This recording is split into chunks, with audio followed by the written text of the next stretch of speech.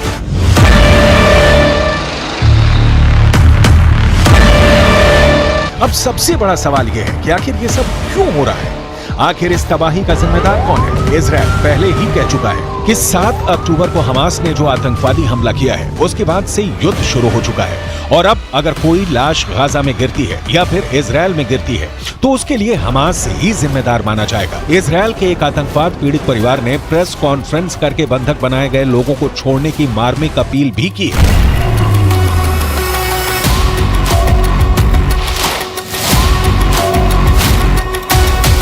She looks very terrified.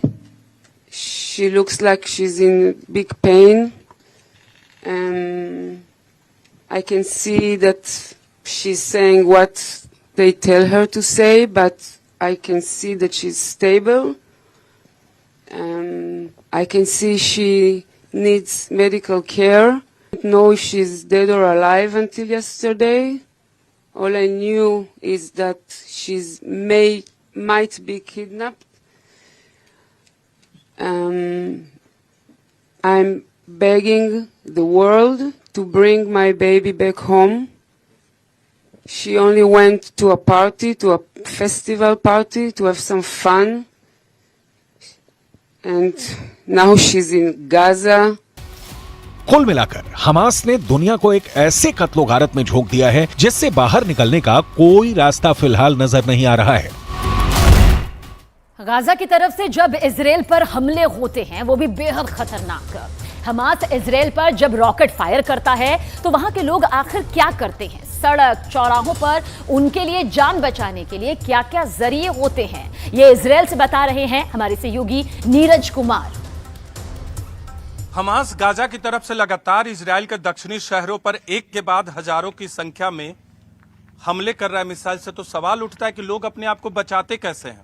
इस वक्त हम लोग जेरोस शहर में, जो कि सुनसान पड़ा है, शहर में कोई नहीं है इक्का दुक्का लोगों को छोड़ के, लेकिन इस वक्त हम लोग एक बस स्टैंड पे हैं और बस स्टैंड के बगल में हम वो स्ट्रक्चर आपको दिखाते हैं जो हमास के मिसाइलों से लोगों को बचाता है, इजराइल के दक्षिणी शहर के लोगों को बचाता है। ये बंकर है, ये बाहर में बंकर में होता है। ज्यादातर सार्वजनिक स्थलों के बगल में यहाँ बस स्टैंड है, लोग बस पकड़ने के लिए खड़े रहते हैं, इसलिए ये बंकर यहाँ बनाया गया। जब भी मिसाइल अलर्ट आता है लोग भागकर इसी बंकर में आ जाते हैं। ये बंकर कंक्रीट का होता है, कंक्रीट का, और मिसाइल जो हमास की तरफ से छोड़ा जाता है उसका असर इस पर नहीं होगा। इधर देख सकते हैं, यहाँ कम से कम 15 से 20 लोग इसमें एक साथ रह सकते, क्योंकि कम आबादी वाले शहर है तो बहुत ज्यादा लोग सड़कों पे नहीं होते एक वक्त में। ज्यादातर सार्वजनिक स्थलों के बीच में इस तरह का स्ट्रक्चर बना होता है। ये कंक्रीट का है, ये कंक्रीट का बना हुआ है, और ये बीच में एक दीवार होती है ताकि स्प्लिंटर, जब मिसाइल फटे, रॉकेट फटे तो स्प्लिंटर इसके बाद इधर ना आवे। इसके अलावा करम आप अंदर रहिए, इसके अलावा ये एक गेट भी बना होता है, लोहे का गेट होता है, बंद कर देते हैं लोग। बंद कर देने से कोई भी स्प्लिंटर अंदर नहीं आ पाता। तो इस तरह के बंकर ऊपर में बने होते हैं। आमतौर पे बंकर जमीन के अंदर बने होते हैं, लेकिन इस तरह के बंकर सार्वजनिक स्थलों पे ऊपर बने होते हैं। और जो घर होते हैं, घरों में अंडरग्राउंड बंकर बने होते हैं कि अगर मिसाइल गिरे तो लोग अंदर जाकर छुप जाए। तो इस तरह के बंकर और सेफ जोन, इसे सेफ जोन कहा जाता है। हम भी कई बार रिपोर्टिंग के दौरान जब मिसाइल अलर्ट हुआ है तो इन्हीं बंकरों में जाकर अपने आप को सुरक्षित किया है और अपनी जान बचाई है। तो